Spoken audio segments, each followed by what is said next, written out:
and welcome back to my channel.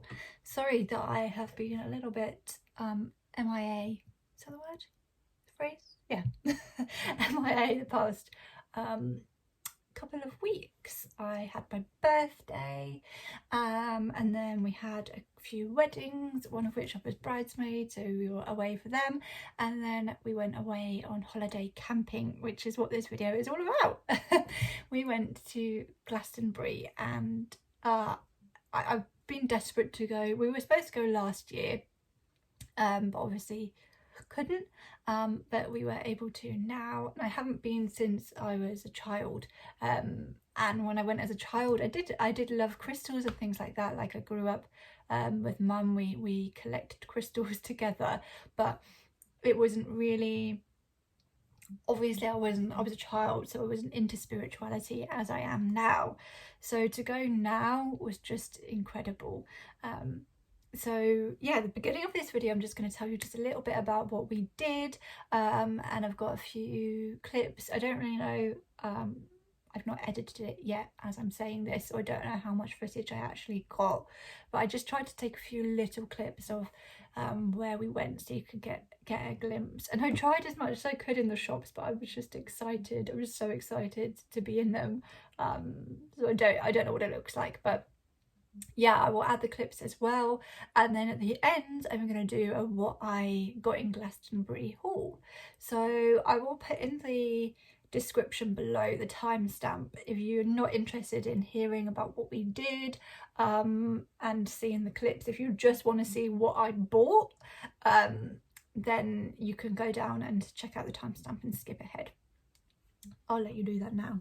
But yeah, so we went camping and we camped at the bottom of Glastonbury Tor, which was just beautiful. Such a beautiful location and view to just sit there and have your cup of tea looking up at the Tor and the different like lighting and the weather throughout the day. And it was like a permanent, well not permanently, but it was like every single evening there would be people up there singing and playing music, and it was just, you could just hear it, and it was just lovely atmosphere. Sorry if my chair keeps squeaking. So the first day we got there in the afternoon, we put the tent up, we walked into the town centre and went around the abbey, and the abbey was absolutely beautiful. I didn't expect it to be so big and so beautiful like that. And then the next day, for our first full day, we went to Cheddar to climb up Jacob's Ladder, see the gorge, see some cheddar cheese being made. Matt sampled some cheese and some cider. I don't eat cheese or drink cider, but I still had a good time. I just watched Matt enjoy himself.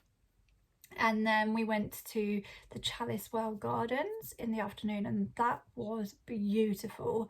Such beautiful goddess energy there, really calm space. It's basically supposed to be like a really spiritual place where oh my gosh, I forget exactly now. I should know, I've read the book and everything, but basically it's to do with Jesus and the belief that his blood ran through the water there, and the well is supposed to be healing energy, but there's also a lot of goddess energy there, a lot of like Mother Earth energy. There was some beautiful yew trees. They were stunning, and some people had gifted the trees little amethysts in the trunk, which I absolutely loved. And I honestly could have spent all day there. I just felt so at peace and calm, and it was truly beautiful. I really wish it was closer so I could go all the time.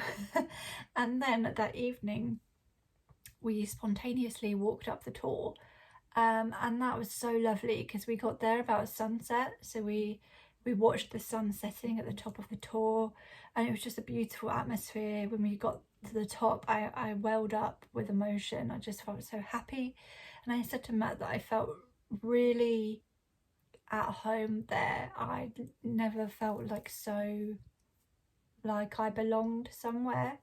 And there were people doing yoga, meditating, singing, doing rituals, just chilling out. It was just amazing. It was really amazing. And yeah, really, really special. In fact, the whole of Glastonbury, I really felt like I belonged. I'm someone who loves to walk barefoot, but where I live, you don't see people walking along bare feet. You just don't. You don't. If I'm in the park, I will, but I would happily walk along the pavements barefoot. But yeah, I don't, because I suppose it's not really the done thing. But in Glastonbury, so many people don't wear shoes. There were even people climbing the Tor barefoot, and I loved that. I was like, yes, these are my people. So yeah, that was so beautiful. And then I'm trying to remember the order of the days and everything. I can't really remember. Then we went to Glastonbury Town Centre was the next day, and walked around all the beautiful shops. Completely felt in my element.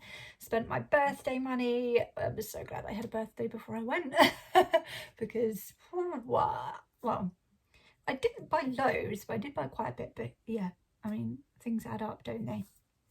And then the next day we went to an Elizabethan National Trust house, which was really lovely. And we went to a cider press, which was super cool, and popped back to Glastonbury for a bit. And I feel like we did something else. I can't remember. Memory is awful. And then on our last day we went to Bath, and we went around the Roman baths, which has been something I've wanted to do for the longest time. So yeah, I am gonna put some clips in for you to see, and then when you next see me, I will show you what I got in Glastonbury.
I get in Glastonbury. I'm excited. I will start with the first thing. The first thing, well actually this isn't in an order, it's just the first thing I picked up. This technically you can get this free, but I didn't have a bottle with me, so I technically bought the bottle. But this is a bottle of the Chalice Well water. So this is the healing water that comes out of the fountain there. There's only one part, so when you go to the gardens, there is a healing pool that you can like walk in and like cleanse your crystals and stuff in, but you can't drink that water.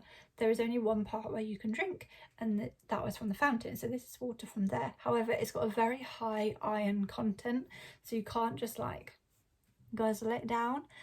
So taking a little sip, it is super irony. I don't really know exactly what I want to do with this yet. It's basically sacred water, so I plan to use it maybe like in some rituals, maybe cleansing some crystals. I haven't decided, but of course I had to pick some up. So yeah, I got 100 milliliters of Chalice Well water. Then from the Chalice Well, I also bought this book on Glastonbury. I've admired these books for a while. They do these kinds of books for all sorts of kind of spiritual things.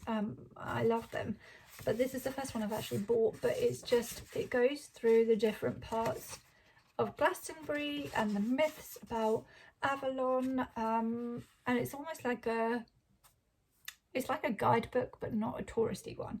It's like a history guidebook, and I really, really loved that. I sat and read that at the campsite. And then the other thing that I bought from there was this oracle deck, which is called Art Through the Star Stream by Cheryl Yambrach Rose. Oh gosh, I'm sorry. And I bought this mostly because it is very Glastonbury based. So basically it says on the back, in every culture there is a story that leads back to the stars or other worlds. This oracle deck connects you to your origins in the source field, where all creations, solutions and outcomes are possibilities waiting to be intuitively chosen and internalized into your conscious life. So in this deck, I will just show you. First of all, I'm not sure what you'll see. They are gold edged. That was a strange noise. I'm just so excited that they're gold edged. Oh, I love it.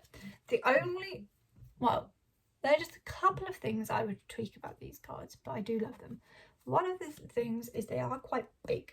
So I like to shuffle my cards like this way, but my hands only just fit, so I have to do it that way, which I find a bit clumsy, but I'll get used to it.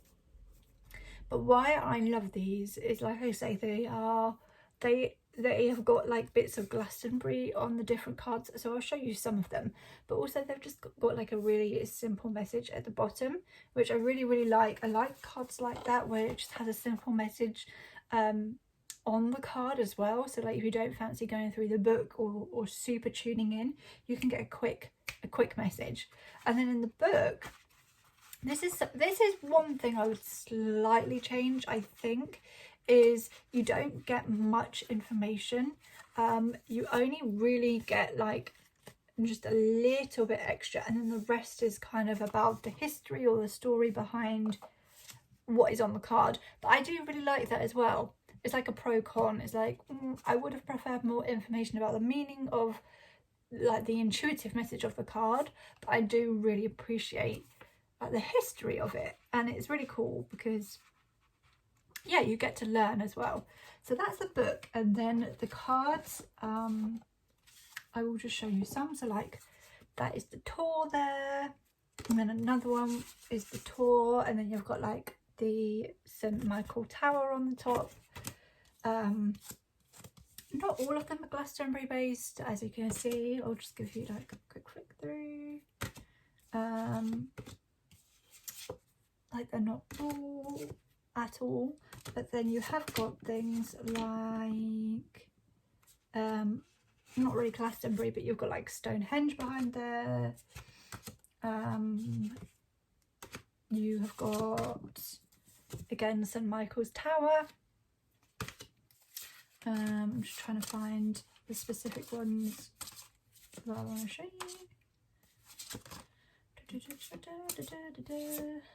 It's just very like, they're very like goddessy as well. And like again you've got the tour there with St Michael's Tower, and then again it's just like very goddess energy. Bear with me. So here, like for example, this is the well. So this is at Chalice Well, and this is the Lion Fountain, which is where this water comes from. So I just love that as well. How I can see where I've been certain places. Really, really, really beautiful. I'm just going to show you a range of cards. Green Man. Again, we've got the tour there.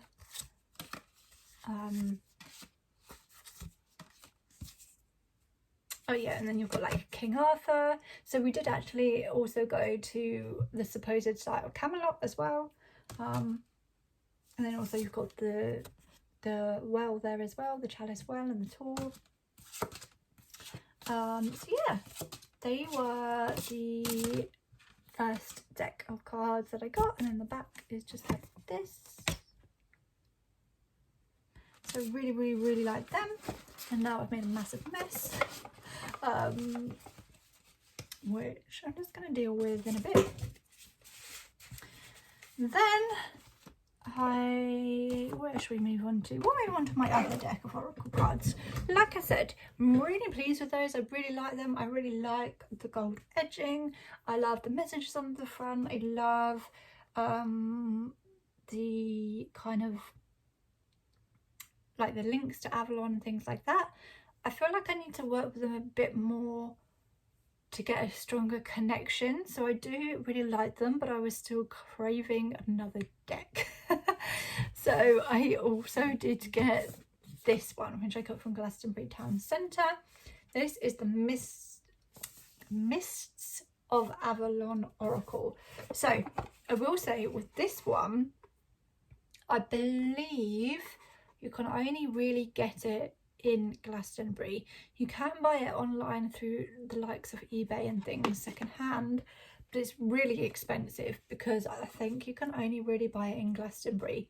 However, the Chalice Well does have its own website where they do sell it at its normal price, which was about £20.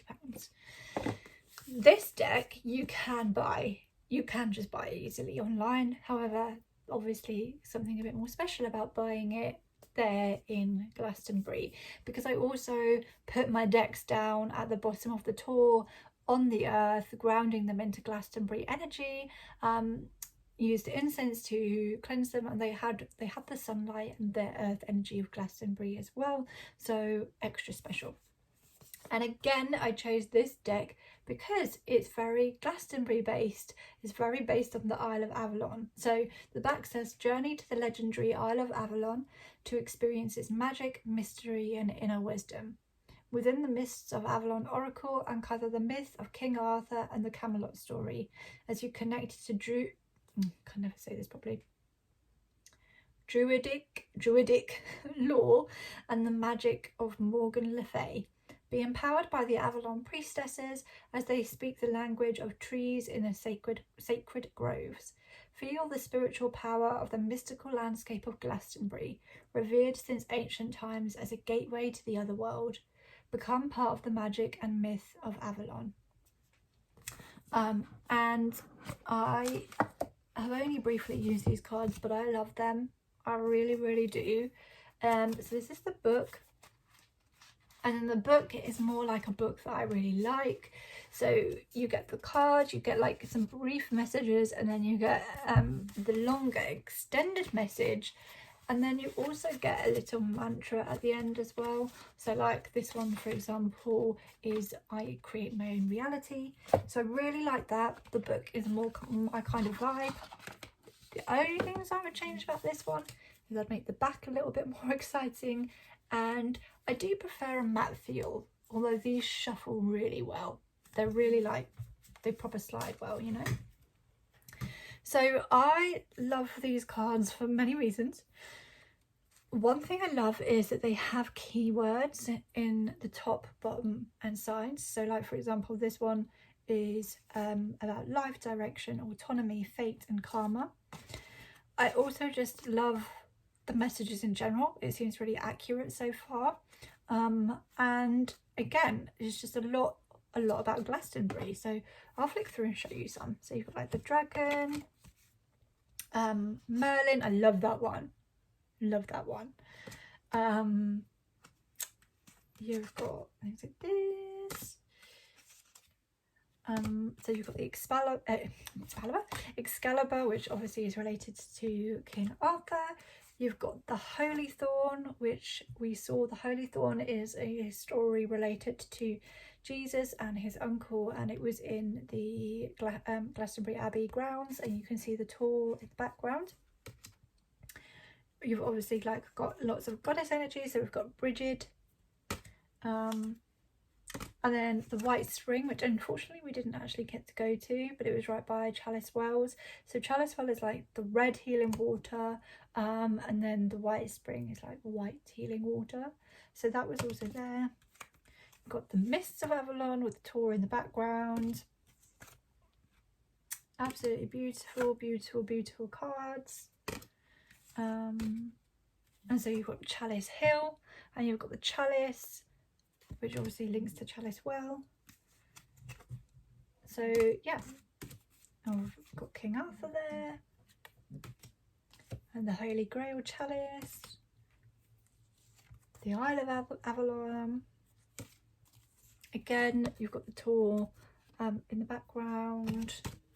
There's just so many. You've got Queen Guinevere, sorry, King Arthur's wife.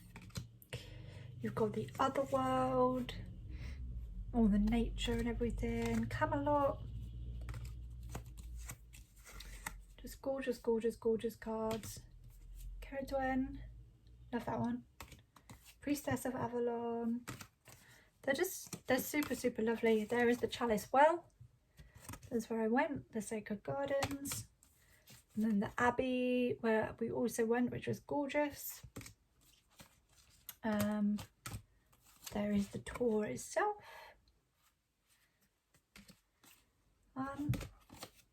Yeah, there are those cards, and these are my favourite deck, but the other deck is special to me because I bought it at the Chalice Well, which, as I say, it felt a really special place. So they're special to me in that way. I think I will use these cards more because I think these cards are more usable, but these other ones have a special energy because of where they came from as well. So they were the oracle cards that I got. I honestly could have got so many, but I tamed myself a little bit. Oh, I'm just going to show you something that actually I didn't get in Glastonbury, but it is Glastonbury related. I actually got this for my birthday, and it's a Glastonbury candle. I love this brand. These are a Norfolk based brand where I live. So it's the Honourable Wickham's Candle Company, and they are made in Munsley, and they smell so good. I've got loads, but I've also got like the green van one sitting here. But yeah, that's Glastonbury related. So just thought I'd show you that as it's right here. What else did I get? There were so many aura and room sprays. There was, I can't remember the brand of it now. Can't remember. That's not helpful, is it? But there was a spray that I really liked. It was about Enchanted Woods or something. I really wanted it, but it was £25, and I just thought, I don't know, by that point I'd spent quite a lot already. But this one was £7, I think, and this is by Fairyland Aromatics, and this is natural space spray Earth Angel with essential oils in, and this is said to be both grounding and connect you to higher entities.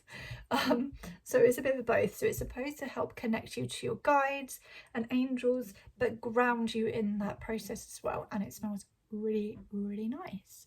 So I love that one. Then also from that shop I picked up Juniper Smudge Stick. So this is for positive energy, for bringing in protection, and just cleansing the space, but it's more a protective. I see this as like you've done your cleanse and then you want to bring in some positive protection energy. That's how I see it. So a Juniper Smudge Stick, and I also did pick up, because I couldn't resist because it's massive, a white Sacred Sage smudge stick, which is like bigger than my head. I already do have enough sage, but I couldn't resist just purely because of the size. So yeah, I'm excited to use that. So that's what I got from Fairyland Aromatics. Then from a shop called Starchild, my favourite shop, my absolute favourite shop. For a start, they burn their natural incense outside the door, so it's what you smell down the street, and it smells incredible. And then inside is like an apothecary, and you've got like natural incense, you've got essential oil blends, you've got like candles, there's books, there's oracle cards, they've got like loads of herbs, so you can go and get your herbs, and it's just so, it is so peaceful. I loved it so much. There was a shop nearby where I live that do actually sell a few of their natural incenses, so I already had their healing incense, but whilst I was there I picked up their Glastonbury incense, which I'm not actually sure what it smells like. Oh, it says, no, it doesn't actually say, but it smells lovely. As you can, I don't want to tip it out, but it's just, oh, really lovely. So some natural incense from there, and then I picked up a couple of books. So the first one is actually, I realised, is a new book. It was only published this year, and this one is called Herbal Magic, a handbook of natural spells, charms and potions by Aurora Kane. And Aurora is a name that I love so much. And it says, enter the magical world of the plant kingdom and learn all about what nature and plant magic has to offer. Become a green witch by learning about the magical properties of plants, how to use them and how to source them. Let this book be your step-by-step guide on how to blend them seamlessly into magical recipes to harness their intrinsic powers. Tips for the budding witch include uses for common and rare magical plants, connecting with nature through the process of growing your own plants, herbal magic lore and herbal spell tools, tea recipes that can enhance your psychic abilities, an alphabetical herbal directory of common magical plants, and various different spells. Now, the directory was what attracted me the most, because it's basically got pages like this for each herb. So it goes through like the planetary combinations, the zodiac signs, the energy of the plants. So like we've got Lady's Mantle, which is the moon and Venus, Aries, Cancer and Pisces, very feminine energy. It's water element, and it corresponds with Monday and Friday. And then it tells you a bit about the plant, its magical properties and its suggested use, which I think is really, really beautiful. But you also have there's just like, it's just a lovely book. So I love herbs, but I'm quite new to working with them, so it's useful for me to have something to just refer to very easily. I also have been taking some herbal teas lately, and I would really like to start making my own, so that was also something that appealed to me. I'm just going to show you just a few of the things in the book. So at the back you do have some recipes as well, but the bulk of the book is the herbal directory, which I love. So that book was £15. And then the other book I got was The Living Wisdom of Trees, A Guide to the Natural History, Symbolism and Healing Power of Trees by Fred Hagenender. Hagenender. Oh, I can't pronounce. There you go.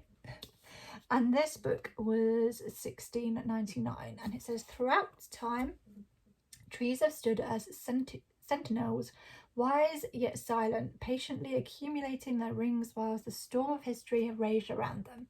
Trees and humankind have always had a symbiotic relationship, and in this illustrated guide,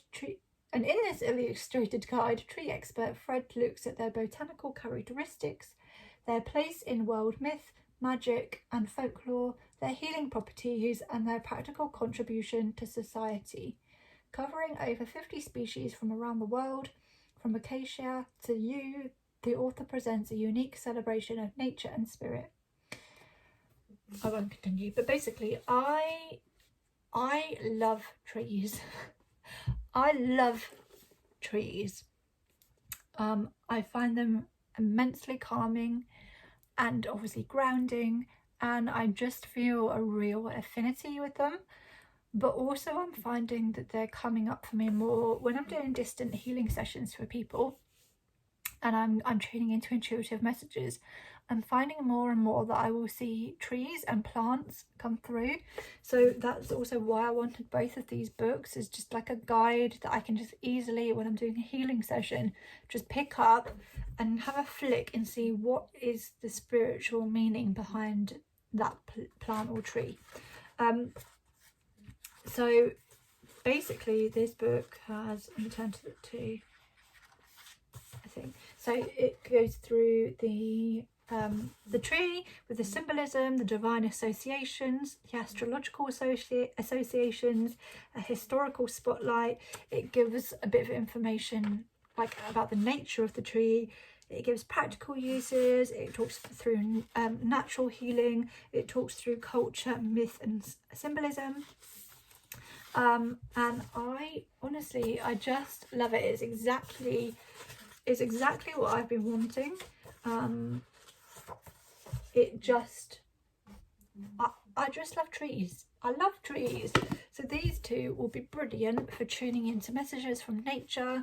And I also really want to create I'm just getting myself comfortable. It's a dream of mine, is to create an oracle card deck, and I would love that to be nature based and based on the woods and the forest and grounding, because that is where I am at my most peaceful. It's where I go when I need some comfort. It's very much me, so I'm hoping these will provide me with some inspiration for that as well. So they were the books I got. And of course I got incense, and I realised I've been recording for 23 minutes already, so I'll try and speed up. Obviously I got the natural incense that I showed you, but I also got some boxes. 3 of which were by the Native Soul Green Tree brand. I've lit one, and it's really beautiful, really like a nice strong smell, but not too smoky. So this one is Holy Smoke. So this says that it's made from a blend of delicate herbs and spices to create a mystical cloud of holy smoke that draws positive energies and fills the room with the scent evocative of campfires and wilderness. And what I love about these ones is how they come packaged. Love it.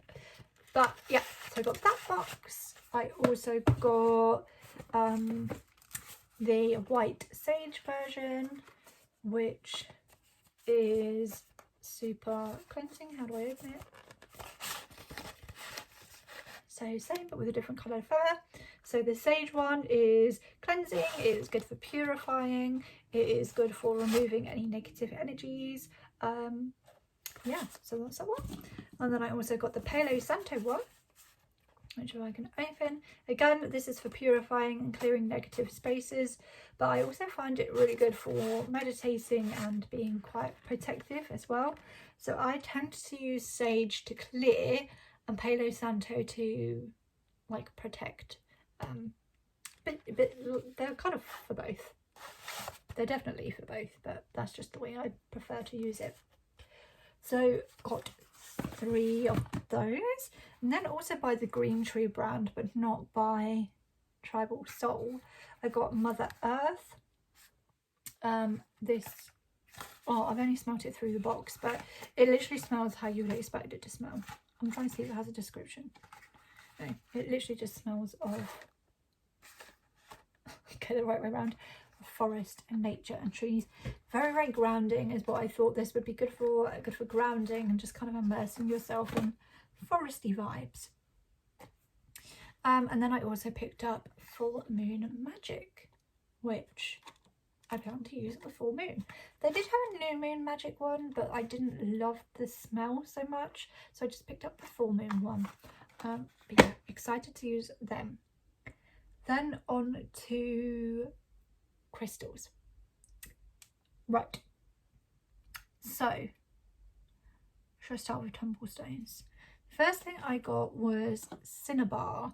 However, this is definitely in some other crystal, which I cannot remember now. How well is that focusing? I don't know how well that's focusing. It's not obviously pure cinnabar. The cinnabar is like the red. You often get cinnabar in quartz. It's like cinnabar, and it's like, it sounds like peridot, but it's not. It's similar to that, but I've forgotten what it was, because on the label in the shop it literally just said cinnabar, but I know that it's not just cinnabar. But it didn't actually say. But basically, from what I do know about this crystal, is it is to do with things like money and manifesting money, but it's also very energizing as well. And to be honest, I don't know much more than that. That is the basis of what I know. That is why I was attracted to it, because I've not seen it before and I don't know much about it. I've got a lot of crystals, but this is one that is kind of new to me. So that had to come home, and so I'm looking forward to reading more about it, getting to know more about it. In fact, let's have a little peek in my book. I love this book, by the way. This is by Melody. It's called Love is in the Earth, and it goes through lots of crystals. So let's see what it says about cinnabar, if it's got it in here. If it has got it in here, let's have a look. So many crystals in this book. Cinnabar, here we go. Cinnabar, right, it stimulates dignity, vitality and power. It is quite beneficial in the world of business and finance, assisting one in the recognition of historical trends and enabling one toward invincibility while serving to remove obstructions. It is reported to be called the merchant stone. Placing a cluster or a crystal of cinnabar in one's cash box has produced an increase in income for the merchant. It not only assists a merchant in acquiring wealth, but also helps one to maintain the state of wealth. It also brings one the qualities of fluency, persuasiveness, and effectiveness in one's aspirations. It furthers one's assertiveness while eliminating aggression. It is helpful in community work in the organisation structure, assisting one in remembering the giving qualities of the divine. It connects one with the source of all being, promoting the acceptance that everything is indeed okay.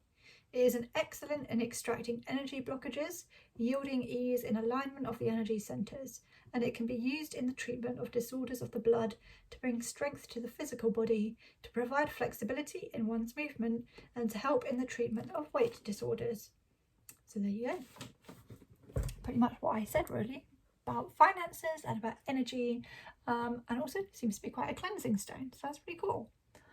And then the next one I got, again, is because I have not seen it before. I've seen it online, not in Tumble Stone form, but this is not showing very well, but this is Poppy Jasper. and this is very much obviously like root chakra and sacral, and it was I remember thinking, I'm trying to think what I do know about it. It was about energy and boosting energy and vitality, and I can't remember what else. I don't know if it's going to be in this book or not. I don't know what it would come under. Let's have a look, shall we? Again, there were so many crystals in Glastonbury. I could have bought loads, but I purposely wanted to get some that I hadn't really heard of or seen before or didn't know much about, so I could learn about them. Right, Jasper. Let's see if it's in here. No. The poppy Jasper is not. The red Jasper is yeah, usually to do with like energy and vitality and things like that. So I will learn more about it. If you already know more about it, please do comment below. I would love to hear. Then I also got some black calcite. Again, I have never seen, I don't know if this is normal, but I've never seen black calcite before. So obviously being a black stone is like very protective, very grounding. Calcite is very good for clearing.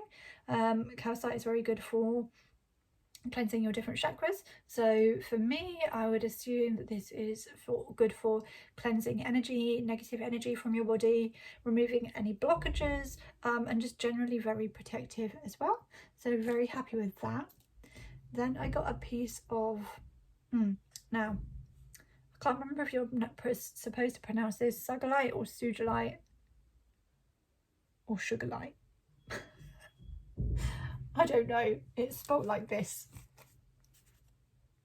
I'm not sure you can read that, to be honest, but I've wanted a piece for ages, but it's quite an expensive crystal. So this little chip was only £3, but that's fine because I plan to use it in distant healing. So if you can see, it's actually like perfect for my board.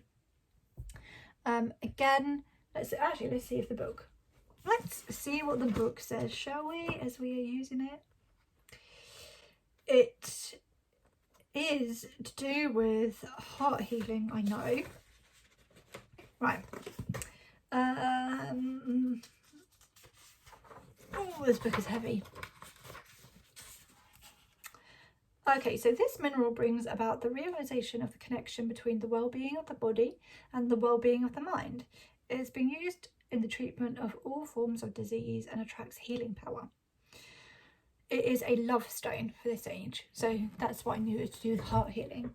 It represents the perfection of the spiritual love of all that is and facilitates the manifestation of this energy on the earth plane. So the energy flows from the crown to the base chakra, opening all the chakras and provides for a pathway for the movement of the Kundalini. It is quite effective at the heart chakra, stimulating a resonant love which can be felt by others and is totally in tune with the vibratory energies of the perfect state of the universe. There's quite a lot here, but basically, there you go. It's also used to eliminate hostility, helps remove any anger, jealousy or prejudice. So there you go. It's supposed to be quite comforting, and I'm pleased to finally get a piece. And then the other piece that I was so excited when I saw it, golden Imperial Topaz, and this piece is like a little point. Now this is an expensive crystal. This was, how much was this? £8, this tiny piece. But that is the price of golden Imperial Topaz. It is a pricey crystal. Sorry, had to quickly pause. But yeah, I was very excited to get a piece of golden topaz.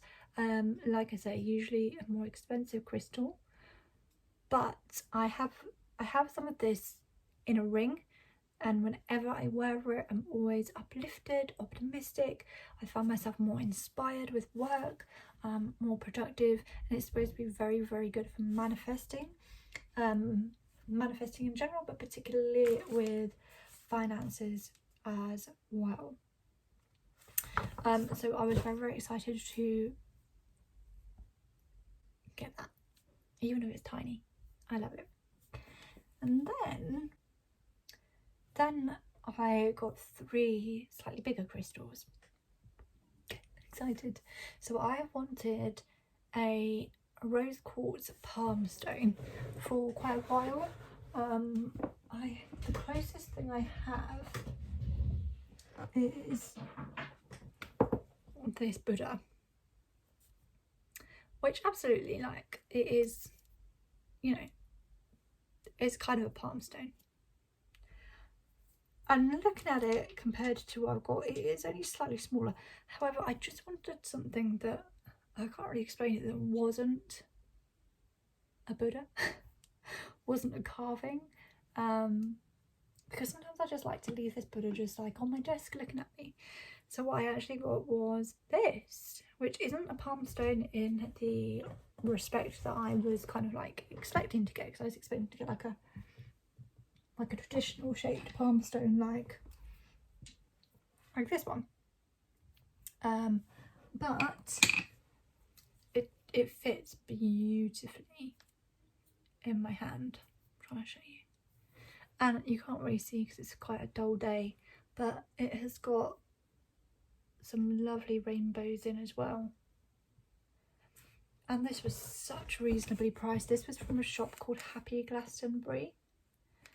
This was only £5, and it's just so tactile. So I was really, really happy with that. And then again, really reasonably priced was this piece. Again, it's got rainbows in, but I don't know how well you can see, of natural citrine, African citrine. £8. £8. And it just fits in. It's like another like palm stone size, beautifully. I'll try and see if you can see a bit better. I don't think you can, it's just such a dull day. It's a shame. God, my heart went then. Luckily it just fell on the box. But I couldn't leave this behind. Natural citrine, £8. Look at that. Very happy. And the last one I got is a blue calcite sphere. So fun story, well, not really that fun, but anyway. I used to not really like spheres. Don't know why. I don't know, just didn't appeal to me so much. I've got a lot of towers. Just wasn't really into spheres. I have a shungite sphere, but that was about it. And then I joined a second-hand crystal sale, and they were selling, I got this rose quartz sphere for £5. Gorgeous, such a bargain. And I loved it. And then I was like, oh, I love that so much. I really would love a sphere for each chakra, just to like meditate with.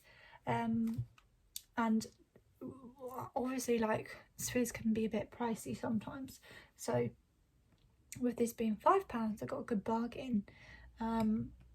But I'm not just going to go and collect a ton of spheres at once. The next one I really wanted, I either wanted a carnelian one or a blue calcite one. And I saw a blue calcite one, and again, it's not showing up. It does have a little bit, what do we call it, a rainbow as such. It's just like a shimmer, and it's a really beautiful size. And this was only £14, and it's not showing how beautiful it is, but it is truly, truly beautiful. And I had to have it. Got it out of the cabinet, and it just felt, when I held it, it just felt very, I don't know how to explain it. It felt like mine. And I actually had a really sore throat whilst I was there in Glastonbury, because I think it was a combination of things. So one, my first night there, I had some Kundalini Reiki sent to me, so I'm a Kundalini Reiki master, but I found someone online in America who also is a Kundalini Reiki master, and although I can send Reiki to myself, I felt like having someone else send some to me is like a bit of a treat. So she sent me some Reiki, and she was also working on my throat chakra, but also camping. There was very dry air, my throat became very, very sore, but when I bought this and I was sat with it, it definitely eased the pain in my throat. So blue calcite, like I said, calcites are very good for dissolving energies and cleansing chakras. So blue is the throat, so very good for healing the throat chakra, very good for speaking your truth, also very, very calming as well. So I was so pleased with this one. And that is what I got on Glastonbury. And now I can start playing with the things and using them because I don't have to keep them piled up on my desk. I can use them. Let me know if you enjoyed it. I would love to chat with you down in the comments below. If you liked this video, please do like and subscribe because it really helps me out. And let me know if you have been to Glastonbury before. What did you do? What were your favourite shops? What was the favourite thing that you got? Or have you not been but you want to go? Let me know. And I will see you in the next one. Bye.